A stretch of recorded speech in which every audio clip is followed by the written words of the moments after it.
Hey guys, welcome to Project Metal Music's YouTube channel.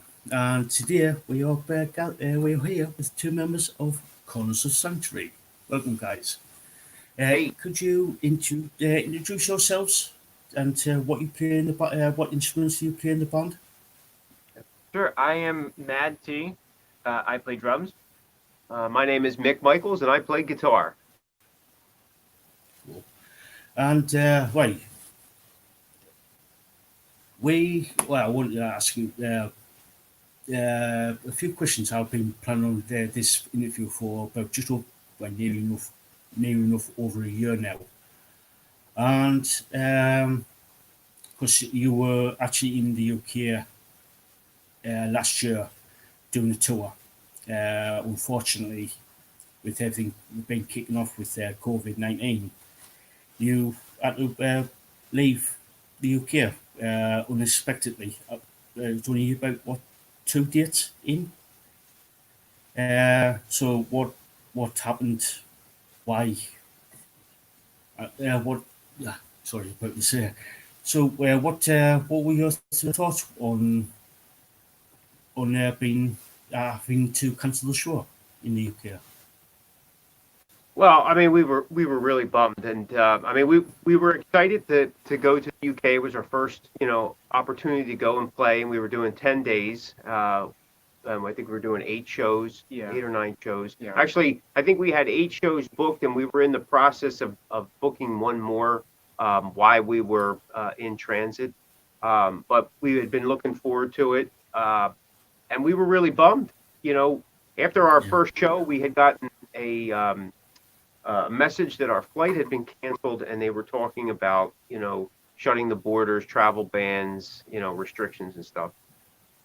But they said that there'd be some flights later in the week. So we just figured, well, we'll keep going. We'll go until we can't go. But each flight that we tried to book, they just kept canceling. We kept, well, we'll go out the next day and the next day. So I mean, it got to a point where we were given the opportunity. We were given one flight, and we had to make a choice. We were either going to head home or possibly stuck. Um, and in a time like that, for anybody, you want to be with family. Putting out the band that way would have been difficult. So we had to make do with what we had. We were able to get 2 shows off, unfortunately, and fortunately. But we flew home, and we're definitely going to come back. We were hoping to come back yeah, in February, but that's not going to happen. So we're looking yeah, maybe later in the year, maybe early 2022. yeah. Cool. Yeah, there was a shame that because I was coming to go and see you guys on the 16th, Yeah, which was the Newcastle one. Newcastle at Trillions in Newcastle. yeah, I Yeah. was that we were. That, Yeah. I was really looking forward to meeting you guys and rocking out and partying and stuff like that. It was great. It was, but what can you do? What can you yeah, do? well, just keep the faith. We're gonna make every Yeah, effort to get back One yeah, way. one way or another. yeah. Right. Yeah. So this like the proper interview proper. So when you were kids, what were you sort of like listening to? Was it rock or was it metal or was it something completely different?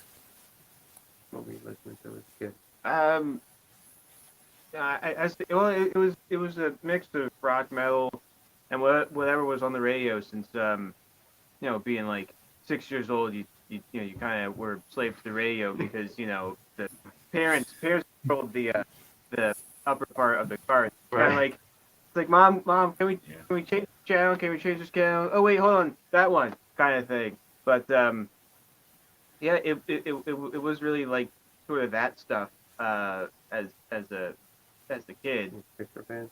Um, Actually, you know what? It was like Godsmack or Disturbed that was like really really the ones that stuck with me at that early age because that's kind of what my parents listened to. Somehow we got into Green Day, even though we weren't really like a punk family, but it was just so kind of like those three were like the childhood uh, band stuff? Yeah. I got into, Kiss and Judas Priest, Accept, things like that. I always had a little affinity too for pop music, so whatever was on the radio, that kind of thing. So, I mean, I had a mix of music that I grew up listening to. Um, my parents were into the Beatles and doo-wop. My uncle was into like Motown and R&B, so I got a really diverse type of, ingestion of music. My brother was into, Black Sabbath and stuff like that. So, there was a mix of that, and then whatever I kind of Yeah. gravitated toward. So yeah. Yeah. It's sort of like this is like linked on um, to this next question. Who actually inspired you to become a musician? To actually like pick up to the guitar or play the drums or that type of thing. Who inspired? Well, really, it was for me, Judas Priest, because I mean, for the longest time, actually, when I found them, that was like the only people that I really listened to. And then there was some Iron Maiden. Actually, there was a time where I would just only listen to like 80s bands, 80s metal bands. Me too. For a bit before I started branching out into some other genres. But really, it was Judas Priest and the one album that I think I played over and over again. I think early on when I actually got the CD, it was British Steel, and I think it was Screaming for Vengeance. And then when Defenders of the Faith came out, that was like a holy crap album. I was like really good. And then actually when I started going backwards to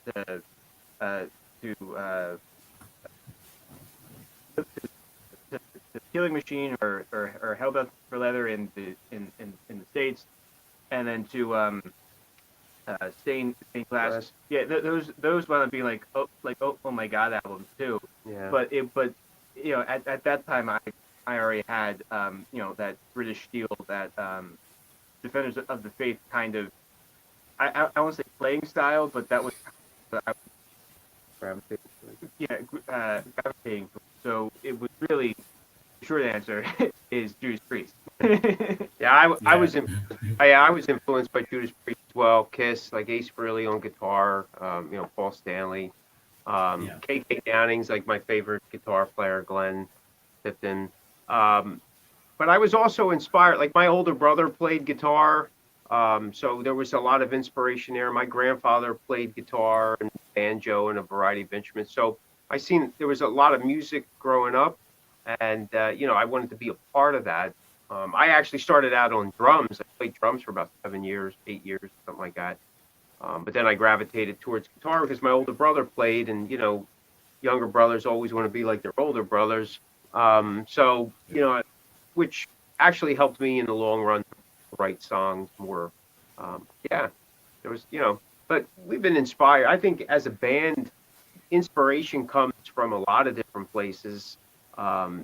Sometimes within our ranks, sometimes it's the fans, sometimes it's other musicians, sometimes it's family and friends. So you just got to be open To say, right, I want to start your band. What was the first time you thinking, I'm good enough to play to start a band? When was that? When was it? Well, for me, I never said, "Oh, I'm good enough to play in a band," type of thing. It was just that I knew I wanted to do that, and I learned about 9 chords, and I says that should do it for me. Let me get right into it. So that's pretty much what when I was a drummer, I put together some bands, but it was more or less we didn't really do anything. But when I got the guitar, I guess it was, I would say, almost 6-8 months after picking up the guitar. I was like, I got to be in a band. Because I was drawn to that. I think performing with other people and doing something. Again, I mean, what was it? It was just putting some chords together with a backbeat. But that was amazing, and that feeling you get when the creation comes together and the sound starts having, you're like, I want more of this. I want more of this. So Yeah. I don't think I ever said I'm good enough to be in a band. I just said I wanted to be in a band, and I figured this is, you know what I mean. I'll just learn as I go, and there's some good and bad to that, but that's Yeah. That's actually kind of what happened with me too when I first started playing drums. Like, okay, I think it was after day one. It's like, yeah, I want to be in a band. yeah. So I don't know, somehow I found some people. We started playing. That never really went anywhere. Like most things. Yeah, that's usually how it happens in the beginning. And then Goes nowhere. it just started to keep going and going until actually shameless plug here. I started my own band for a little bit, and then I found Corner's Sanctuary, or Sanctuary found found each us, other, or yeah. something like that. So it kind of was already like, yeah, I'm this was going to be some part of my life, big or small. So it's just like, well, I'm just going to start a band or be in a band or something like that. Yeah, I don't know if, again, for a lot of us, I don't think it's a matter of like, okay, now I'm ready for this. There's people in life and go, well, now I got to get this kind of job, and now I'm ready to get married. Now I'm ready to have kids. I don't know if it happens like that for musicians, if for a lack of a better word. I think that what happens is it evolves.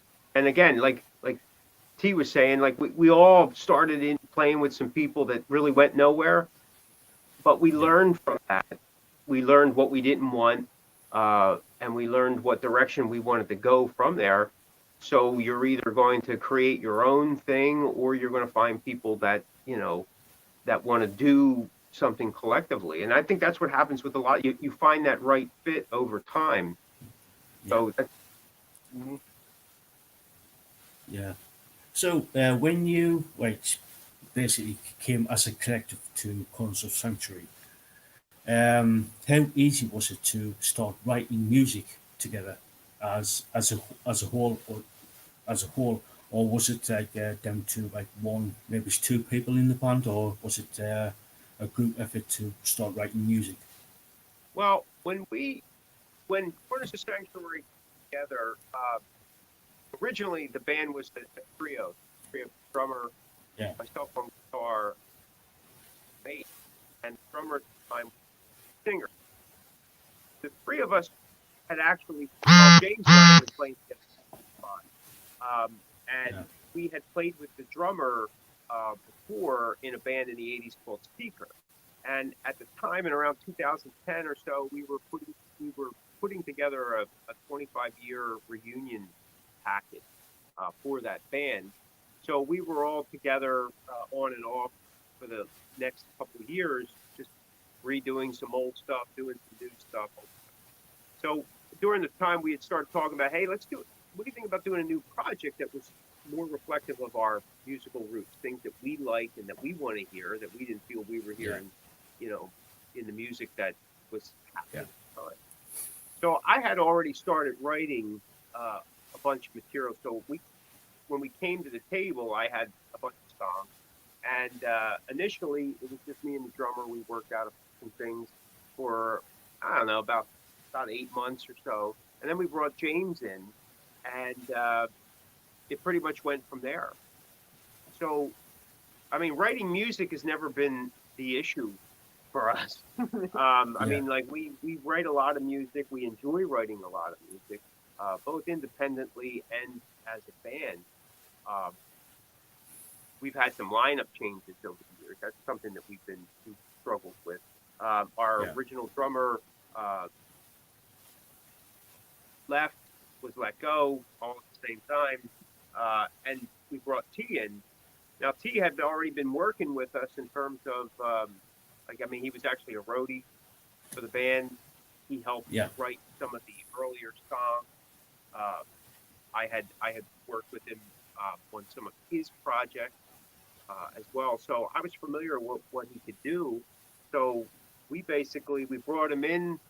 We did a 2-week turnaround, and we were back on the road. I think we had maybe a week in between to get him ready for the what we were going to do. But he had already played with us a couple times too, because he was filling in when our other drummer needed time off. So it was a no-brainer. But in terms of music, we've never really had a problem. And we've cycled through some singers over the years. We have a dedicated singer to make it for people. But we just keep pushing forward. The music is what carries. Yeah. So, looking to the after the this, like since this last year with this COVID thing, have you been sitting down with the band and starting to write new music? Sorry. Can you hear us? Because we lost the audio. Yeah. Let me see here.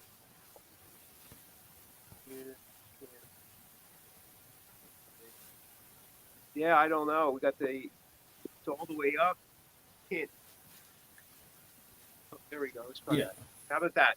Yeah. No. Yeah, I can hear you. Let me see here. Cam, like.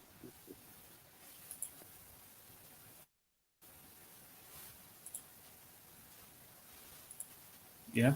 Can you hear me? No, I'm having a. Yeah, I apologize. Yeah. No worries. I don't know. Yeah. How about now? Yeah. I can hear you. Well, you can hear us. Unfortunately, I can't hear you. I know I can slightly hear you. Yeah, how about now? Oh, there you go. Right, Okay, there you go. Sorry about that. That's all right. Yeah. The joys of live broadcasting. The joys of live broadcasting. Right. Yeah. I was saying, now that you've basically this last year, since going back to the US after the UK tour, have you been writing music for any new projects or new CDs for the band, or it's like solo stuff or anything like that? Oh yeah, absolutely. Well, we've been working pretty much nonstop. So when we came back, we assessed for a couple weeks and what are we going to do, how are we going to do this. It actually gave us enough time, like knowing that we were going to be off for who knows how long. No one expected it as long, but we figured, well, maybe they said, yeah, this is only going to be a couple months. Oh yeah. So that gave us some time to actually finish an album we had been working on the last year and a half, 2 years. Which we did, and we released in October, called Heroes Never Die, released on RFL Records. Now, in between that, we were doing some individual songs, some singles, to keep the stuff out there. We did some acoustic stuff, but we had been continuing writing as well. We did our holiday song, Wonderful Time of Year, came out in November, so that was something new. But we're in the process now of finishing up our next round of releases. We have a Corners of Sanctuary going to be releasing a new EP called Blood and Steel Volume 1 on March 5th. It's going to be a full release. We're going to follow that up in July with Volume 2. We don't have an exact date yet. And then we may be looking at releasing both of them in the fall combined on a limited CD run with a few more songs added. On top of that, we have T and I worked on a project called Starlight. It's a contemporary lounge rock, not really heavy metal, but stuff that we did some music on, and that's actually releasing February 12th on Exquisite Noise Records. That'll also be a digital release. So we're kind of excited about that, and we're doing a groove metal, groove doom metal type of project right now. We can't release too many details about that, but we got some heavyweights involved in that. And we're also involved, Corners of Sanctuary is involved in the Here and Now project. That's an artist collaboration. We did one song last year in the early months of COVID. We did the song "No Road to Ruin."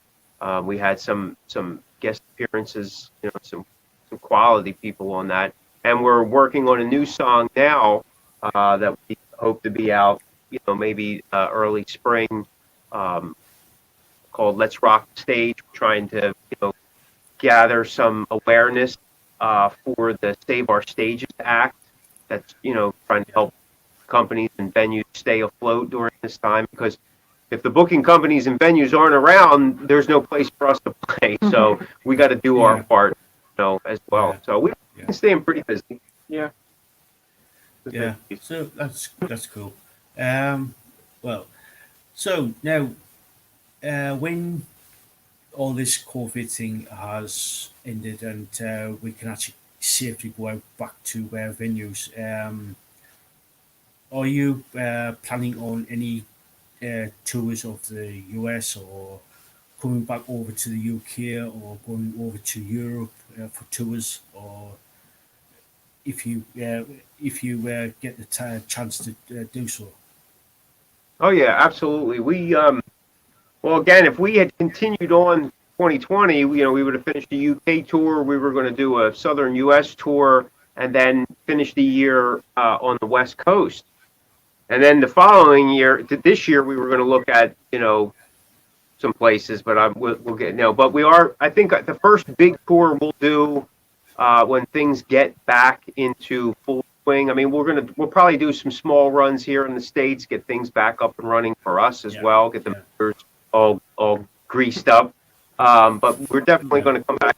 Hey, that's priority one. We promised to come back and finish what we started. We have to do that. But we'll probably do a West Coast tour again here in the U.S. and try and redo that south. we may maybe the Southern U.S. tour or something. We'll see. We can't project. We can hope, but you can't do too much projection right now. Don't know what's going to happen. So and we don't want to get people's hopes up. We don't want to get our hopes up too high. But we're keeping lines of communication open so that when the doors are opened, the gates are unlocked, we can start moving ahead. But until then, we're just going to continue writing music. We've already started work on our next full-length album, which we're hoping that will release next year, 2022, Vengeance of the Fallen. We have a lot of that already on the shelf. So, keep moving forward. Yeah. So the next question is, where can people find you on social media, or is it a website, or are you on Facebook? I know you're on Facebook, and are you on Twitter, stuff like that? Well, I mean, you can go to cornersofsanctuary.com and you can probably link to everything there. That's kind of like the home base. But we are on Facebook at Corners of Sanctuary, capital C, capital S. We're on Twitter at Cause and Roll. We're on Instagram at Cause Nation Metal. We're on LinkedIn for those mature metalheads that are on LinkedIn. There's some other social media sites I think that we're on, but or at least we have an account at, but I don't know if we're on. But those three are the main ones that you can get. Really, our website and Facebook is the ones that are kept up most often. Yeah. The last question. Have you any advice for people who want to become a musician of any description? Is there any advice for people that you can give? Yeah. Not sure. Be a doctor. Be a lawyer. Be an undertaker. You get them coming and going. Either way. But I guess really just some advice is just you just go down and do it. You just do you do what you want. If you want to do drums, you do drums. If you want to do guitar, you do guitar. But you also want to try and learn to write music and stuff like that. So I mean, you're not waiting on other people. Try and have that sort of self-reliance kind Yeah, of thing. self-reliance, Yeah. self-motivation. Yeah. You gotta. That's a great point. I mean, a lot of times, if you write something, you're waiting for someone else to do their part or something like that. But if nowadays, being a total package type of thing, I mean, if you can play a couple different instruments, you don't have to be the best at it. It's not about being the best. It's not about perfection. It's really about the passion and what you do with that passion. And I think that, as T was saying, if you can round yourself out a little bit more, you play a little guitar. If you play a little guitar, you can play some basic. I mean, it doesn't have to be the greatest singing, but it's just stuff that you can at least demo and your ideas are coming out. But if you're going to do it, you just do it, and you're going to have obstacles and challenges no matter what career path you choose. But you just stay with it. The other thing that I would say is just to always be true to yourself, no matter what. Especially in this business, there's a lot of ridicule and judgment. People always have something to say, and in today's world, everybody's a keyboard warrior. So there's a lot of lip service that people like to throw around the weight, and don't have actually much in the can to really back that up. But just be true to yourself. Do what you do, and if it's good, it'll shine through. Right? Success today is measured in so many different ways, and being that the artist has embraced that independence, which in terms means the artist has more control. You can do it any way you want to do it. If you want to do it part-time, if you only wanted to do it on Tuesdays, or every third month that had 29 days in it, you can do it any way you want, and enjoy it as you be true to yourself. Yeah, sound advice. Right, that's it, guys. Thank you so much for this. Thank you. It's been absolutely brilliant. So, catch Connors Sanctuary on connorssanctuary.com and on Facebook. So, yeah, stay tuned to those sets for all their releases and news coming up about any tours if ever that's going to happen again. So, thank you so much, Thank you. guys. Thank you. All our best. Everybody be safe.